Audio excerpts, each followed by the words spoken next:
So once diabetes వచ్చిందంటే ఇంకా కంటిన్యూస్గా అది ఉంటుందా? ఇంకా తగ్గే అవకాశమే వాళ్ళకి ఉండదా? 90% మందికి డయాబెటీస్ ఒక్కసారి వస్తే వాళ్ళు లైఫ్ లాంగ్ మందులు తీసుకోవాలి. ఆ 10% ఎందుకు అంటున్నానంటే ఆ 10% మంది ఇఫ్ ది లూజ్ వెయిట్ అంటే సపోజ్ ఊబకాయం ఒబిసిటీ ఉండి డయాబెటీస్ కూడా ఉంది వాళ్ళకి. సో బాడీ వెయిట్ కనుక ఫర్ ఎగ్జాంపుల్ 100 కేజీస్ 105 కేజీస్ ఉంది, వాళ్ళ బాడీ మాస్ ఇండెక్స్ బిఎంఐ అంటాం. బిఎంఐ కనుక 32 34 అలా ఉందనుకోండి, వాళ్ళు కనుక 20 కేజీలు వెయిట్ లాస్ అయ్యారనుకోండి, అంటే with very good life style changes, diet, exercise plus కొన్ని మెడిసిన్స్ ఉన్నాయి. ఇది బాడీ వెయిట్ కూడా తగ్గించి షుగర్ కూడా కంట్రోల్ చేసే కొన్ని న్యూ మెడిసిన్స్ ఉన్నాయి. ఇలా ఒక అతను కనుక 20 కేజీలు కనుక తగ్గితే ఖచ్చితంగా వాళ్ళకి మందులు వాడాల్సిన అవసరం ఉండదు. బట్ ఆ శాతం only 10%. So how can you decide అంటే ఎలా మనం చెప్పగలం ఎవరికి ఈ మందులు అవసరం ఉండదు, ఎవరికి అవసరం అనేది? అది కేవలం వెయిట్ లాస్ ఎంత జరిగింది, వాళ్ళ లెవెల్స్ ఎలా ఉంటున్నాయి అంటే ఖచ్చితంగా ఇప్పుడు ఈ 109 కేజీస్ ఫర్ ఎగ్జాంపుల్ మనం ఇందాక మాట్లాడుకున్నట్టు ఈ పర్సన్కి if he loses weight and goes back to 80 kgs, ఖచ్చితంగా అతని షుగర్ లెవెల్స్ ఆటోమేటిక్గా ఇంప్రూవ్ అవుతాయి. అంటే దీంతో పాటు ఖచ్చితంగా డైట్ అండ్ ఎక్సర్సైజ్, ఈ లైఫ్ స్టైల్ చేంజెస్ చేయాల్సిందే అనుకోండి. దాంతో పాటుగా వాళ్ళు టెస్ట్ చేసుకుంటూ చూస్తే ఖచ్చితంగా there are some percentage small percent people where they need not take any medicines for diabetes. So life long అని మనం అందరికీ యూనివర్సలైజ్ చేయలేము. సో ప్రీ డయాబెటీస్ ఉండేవాళ్ళు మెడిసిన్స్ తీసుకోకుండానే కంట్రోల్లో పెట్టుకోవచ్చు అంటారా? అవును, definitely that's a good question. In fact ఇప్పుడు ఫాస్టింగ్ కనుక 100 ఉండి దెన్ యాజ్ అపోజ్ టు 126, 100 నుంచి 126 మధ్యలో కనుక ఫాస్టింగ్ లెవెల్ ఉంటే వీళ్ళని మనం ప్రీ డయాబెటిక్ పేషెంట్స్ అంటాం. అలాగే తిన్న తర్వాత లెవెల్ 150 నుంచి 180 లెవెల్లో ఉంటే వీళ్ళు కూడా ప్రీ డయాబెటిక్. అంటే వీళ్ళు ఫ్యూచర్లో డయాబెటిక్ అవ్వబోతున్నారు. అది 1 ఇయర్లో అవుతున్నారా, నెక్స్ట్ 5 ఏళ్లలో అవుతున్నారా అనేది వాళ్ళ మీద డిపెండ్ అయి ఉంటుంది. అండ్ ఆఫ్ కోర్స్ వాళ్ళ జెనెటిక్ కారణాలు కూడా ఉంటాయి దానికి. ఇట్స్ పాలిజెనిక్ మెకానిజం అంటాం. అంటే ఒక జీన్ కాదు, మల్టీ ఫ్యాక్టోరియల్, అంటే ఒక్క ఫ్యాక్టర్ కాకుండా రకరకాల ఫ్యాక్టర్స్ దోహదపడుతున్నాయి కాబట్టి వాళ్ళకి డయాబెటీస్ వచ్చే రిస్క్ ఉంటుంది. దీన్ని వాళ్ళు పోస్ట్పోన్ చేయొచ్చు, లేదంటే హాల్ట్ చేయొచ్చు ఈ రిస్క్ని. ఎలా ఇందాక చెప్పుకున్నట్టు డైట్ అంటే very very important thing. High carb diet అనేది వాళ్ళు తీసుకోకూడదు బేసిక్గా. అంటే షుగర్స్ కంప్లీట్గా అవాయిడ్ చేయటం, ఆల్ కైండ్స్ ఆఫ్ స్వీట్స్ కానీ షుగర్స్ కానీ అవాయిడ్ చేయటం. దెన్ అంటే ఇప్పుడు స్పెసిఫిక్గా డైట్ గురించి మాట్లాడుకుంటే హై గ్లైసెమిక్ ఇండెక్స్ ఫుడ్స్ అని అంటారు. అంటే తినగానే జీర్ణం అయిపోయి వెంటనే బ్లడ్లోకి వెళ్ళే ఫుడ్స్ ఉంటాయి. ఇప్పుడు సపోజ్ ఫర్ ఎగ్జాంపుల్ ఇడ్లీ ఉందనుకోండి, idli is made from 95% rice, white rice, అంటే polished white rice.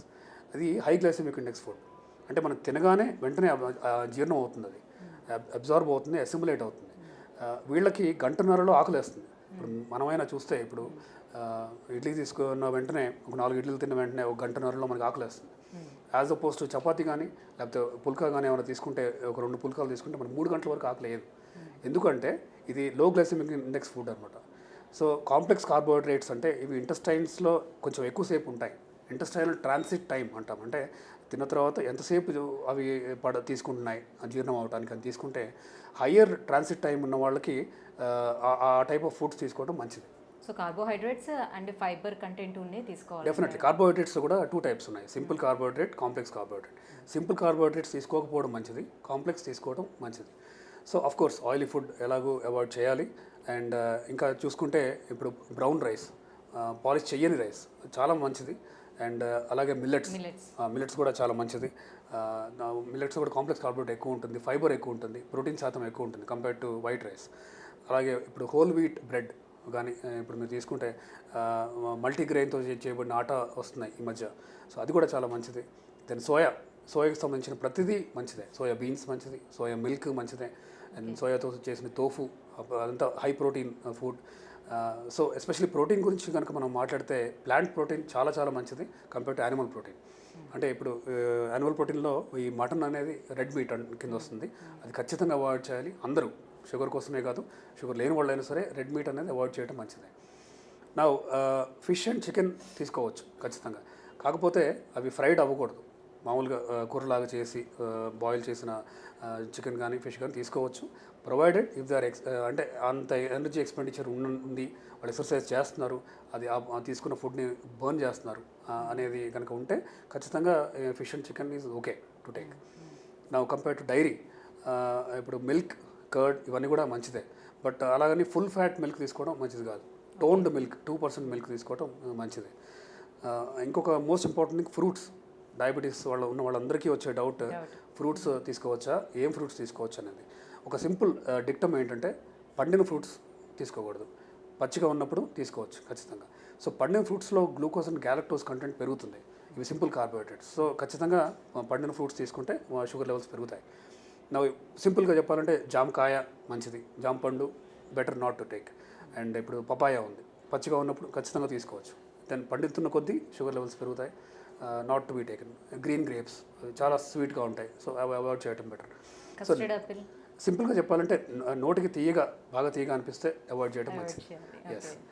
So coming back to vegetables, ఇప్పుడు సలాడ్స్ లాగా టమాటోస్, క్యారెట్, కీరా, బ్రోకలీ ఇవన్నీ కూడా పచ్చిగా కనుక తినగలిగితే చాలా చాలా మంచిది. ఇవి they give lot of natural fiber. ఇప్పుడు మలబద్ధకం అనేది చాలా కామన్గా ఉంటుంది డయాబెటిక్ వాళ్ళలో. అంటే ఇప్పుడు డయాబెటిక్ ఆటోనమిక్ న్యూరోపతి అంటాం, అంటే వీళ్ళకి పేగులు మామూలుగానే మూమెంట్ కొంచెం తక్కువ ఉంటుంది. సో ఇలాంటి వాళ్ళకి ఫైబర్ ఇంపార్టెంట్ అనమాట డైట్లో. సో ఫైబర్ రిచ్ ఫుడ్స్లో సలాడ్స్ చాలా చాలా ఇంపార్టెంట్. ఇప్పుడు ఇందాక చెప్పినట్టు vegetables are very very important. If they cannot eat raw, అంటే పచ్చిగా తినలేము అనుకున్నప్పుడు కొంచెం బాయిల్ చేసినా తీసుకోవచ్చు. అలాగే ఈ పొటాటోస్ అవాయిడ్ చేయడం మంచిది, ఎందుకంటే అవి హై క్యాలరీ కాబట్టి. But in general vegetables and fruits they can be taken, fruits especially if they are unripe or raw. So that's about diet in general diabetic. So diabetic retinopathy అనేది ఏ స్టేజ్లో వస్తుంది వాళ్ళకి? Yeah, it's a very good question. ఇందాక మనం discuss చేసుకున్నప్పుడు diabetes ప్రతి భాగాన్ని ఎఫెక్ట్ చేస్తుందని అనుకున్నాం కదా. సో ఐస్లో రెటినా, అంటే రెటినా అనేది వెనక ఉండే ఒక పొర, కర్టన్ లాంటిది అనమాట. సో డయాబెటిక్ రెటినోపతి అంటే ఎక్కువ షుగర్ ఉండటం వల్ల రెటినాలో ఇర్రివర్సిబుల్ డ్యామేజ్ జరగటం అనేది డయాబెటిక్ రెటినోపతి అంటాం. దాంట్లో కూడా టైప్స్ ఉన్నాయి, grades, mild, moderate and severe అనేసి. దాంట్లో కూడా ప్రాలిఫరేటివ్ అండ్ నాన్ ప్రాలిఫరేటివ్ అని 2 రకాలు ఉంటాయి. So to summarise, basically retinopathy is a dangerous complication of uncontrolled sugars. Sugar సరిగ్గా కంట్రోల్ లేకపోతే, అది కూడా కొన్ని ఏళ్ల తరబడి కనుక కంట్రోల్ లేకపోతే ఐస్ డ్యామేజ్ అవుతాయి. Now how to prevent it, దానికి మోస్ట్ ఇంపార్టెంట్ థింగ్ మనం ఇది ఉందని గమనించాలి. సో ఒక ఆఫ్థల్మాలజిస్ట్ ఫండస్ని చూడాలి. ఫండస్ అంటే లోపల ఉన్న పొరని మనం ఐరిస్ ద్వారా చూస్తాం అన్నమాట లోపలికి. సో ఈ ఫండస్లో ఎలాంటి డ్యామేజ్ వస్తున్నాయి అనేది ఫస్ట్ టైం డిటెక్ట్ అయినప్పుడే డయాబెటీస్ ఉన్న వాళ్ళు ఆఫ్థల్మాలజిస్ట్ని కలవాలి. ఎలా ఉంది అంటే, నేను ఇందాక చెప్పినట్టు షుగర్ 4-5 ఏళ్ల నుంచి ఉండి కూడా వాళ్ళకి తెలియదు. సో వాళ్ళకి ఆల్రెడీ రెటినోపతి స్టార్ట్ అయిందా లేదా అనేది చూడాలి ఒక ఆఫ్థల్మాలజిస్ట్.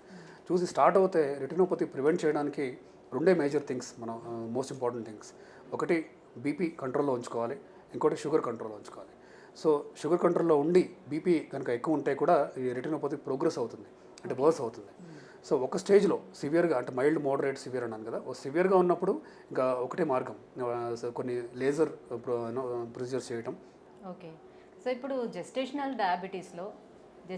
డయాబెటీస్ ఉంటే పుట్టబోయే పిల్లలకు కూడా డయాబెటీస్ పుట్టుకతోనే వచ్చేస్తుందా, రాకుండా కంట్రోల్ చేసుకోవడానికి అవకాశం ఉంటుందా పిల్లలకి రాకుండా? Right. So that's again very important question. ఇప్పుడు ప్రెగ్నెన్సీలో డయాబెటీస్ అనేది ఒక నైట్ మేర్. అంటే ఎందుకంటే ప్రెగ్నెన్సీలో sugar levels should be very very strictly controlled. అంటే మామూలుగా ప్రెగ్నెన్సీ లేని వాళ్ళకి మనం కొంచెం లీనియంట్గా ఉంటాం. అంటే షుగర్ లెవెల్స్ కనుక 110 ఉన్నా కూడా పర్వాలేదు, 160 ఉన్నా కూడా పర్వాలేదు, ట్రీట్మెంట్ మనం ఏం స్టార్ట్ చేయము ఇమీడియట్గా. కానీ ప్రెగ్నెన్సీలో 90 ఉండాలి ఫాస్టింగ్, దాన్ని తిన్న తర్వాత 140 కూడా దాటకూడదు. సో ఇంత తీవ్రంగా కంట్రోల్ చేయాల్సిన అవసరం ఉంది. ఎందుకు అంటే షుగర్స్ పెరిగితే దెన్ బేబీలో చేంజెస్ వచ్చే ఛాన్స్ ఉంది.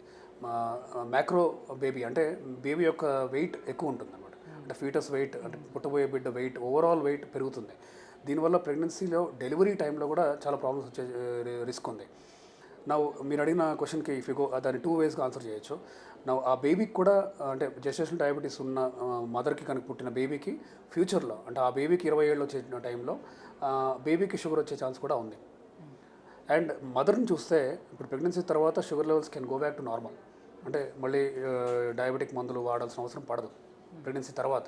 కానీ ఈ జెస్టేషనల్ డయాబెటీస్ పేషెంట్ ఫ్యూచర్లో, ఇప్పుడు కాకపోయినా నెక్స్ట్ 4 ఏళ్ళు కానీ 5 ఏళ్ళు కానీ తర్వాత చూస్తే వాళ్ళకి డయాబెటీస్ వచ్చే రిస్క్ చాలా ఎక్కువ ఉంది. సో ప్రతి జెస్టేషనల్ డయాబెటిక్ మదర్కి షుగర్ ఫ్యూచర్లో నిజమైన డయాబెటీస్ వచ్చే ఛాన్స్ చాలా చాలా ఎక్కువ ఉంది. అంటే అప్పటి వరకు డయాబెటీస్ లేకపోయినా కొంతమందికి ఆ ప్రెగ్నెన్సీలోనే రైట్ వస్తూ ఉంటుంది కదా. సో వాళ్ళకి ఆఫ్టర్ ప్రెగ్నెన్సీ తర్వాత తగ్గిపోతుందా? తగ్గిపోతుంది కొంత, అంటే టైం ఫ్రేమ్ వరకు. అది ఒక 5 ఇయర్స్ అవ్వచ్చు, 7 ఇయర్స్ అవ్వచ్చు.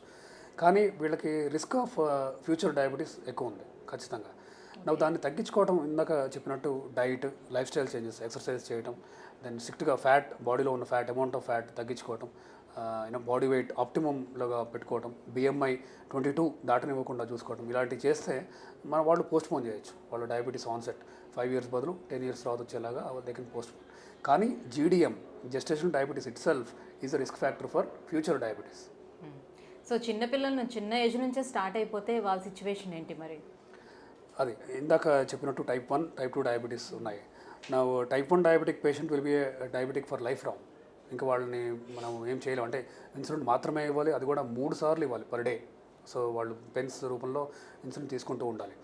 నా అలా కాకుండా చైల్డ్హుడ్ ఒబిసిటీ అని ఒక కండిషన్ మనం ఎపిడమిక్ ప్రొపోర్షన్లో చూస్తున్నాం. అంటే ఎపిడమిక్ అంటే ఒక డిసీజ్ ఎలా కొన్ని almost more than 50%, 60% of the population effect అవుతే మనం ఎపిడమిక్ అంటూ ఉంటాం. అది పిల్లల్లో ఈ మధ్య చూస్తే almost every 1 in 3rd kid is obese. అంటే ఉండాల్సిన వెయిట్ కంటే ఎక్కువ ఉంటున్నారు. ఈ హై క్యాలరీ ఫుడ్స్ తీసుకోవటం, ఫ్రెంచ్ ఫ్రైస్ లాంటివి కానీ, లేదంటే ఐస్ క్రీమ్స్ కానీ, చాక్లెట్స్ కానీ, high calorie sugars rich foods కానీ, స్వీట్స్ కానీ ఇవన్నీ తీసుకుంటున్నారు. కాబట్టి పిల్లల్లో ఒబిసిటీ అనేది చాలా కామన్గా చూస్తున్నాం. అండ్ ఇది ఒక alarming, dangerous sign for the society. ఎందుకంటే వీళ్ళందరూ ఫ్యూచర్లో డయాబెటిక్ అవ్వబోతున్నారు బేసిక్గా. సో పిల్లల్లో న్యూట్రిషన్ అనేది చాలా చాలా ఇంపార్టెంట్. ప్రోటీన్ శాతం పెంచాలి, కార్బోహైడ్రేట్ శాతం ఆప్టిమమ్గా చేయాలి, సింపుల్ కార్బ్స్ తగ్గించాలి, కాంప్లెక్స్ కార్బోహైడ్రేట్స్ ఎక్కువ ఇవ్వాలి, any type of sugars in any form ఇవ్వకూడదు, sugars in any form, sweets in any form ఇవ్వకుండా ఉండటం అనేది చాలా మంచిది. And of course most important thing, స్కూల్స్లో మీరు ఈ మధ్య చూస్తే ఆడుకోవడానికి వాళ్ళకి గ్రౌండ్స్ అసలు ఉండట్లేదు. అంటే schools are getting smaller and smaller. So physical activity చాలా చాలా తగ్గుతుంది. సో ఈ రెండింటి వల్ల they are gaining more and more weight, more than required. So దానికి తోడు పేరెంట్స్ కూడా ఎదిగే వయసు కదా అని చెప్పి ఇంకా ఎక్కువ ఫుడ్ పెడుతూ ఉంటారు. సో ఆప్టిమంగా పెట్టడం అనేది చాలా ఇంపార్టెంట్. బ్యాలెన్స్డ్ డైట్, సో సరైన అమౌంట్ ఆఫ్ ప్రోటీన్ అందుతూ, విటమిన్స్, మినరల్స్ ఇస్తూ, ఈ జంక్ ఫుడ్స్ని బాగా తగ్గించేసి, కాంప్లెక్స్ కార్బోహైడ్రేట్ పెంచుతూ, sugars or sweets in any form కనుక మనం కట్ చేస్తే ఖచ్చితంగా baby or children will be on optimum weight, and their future diabetes risk also comes down significantly.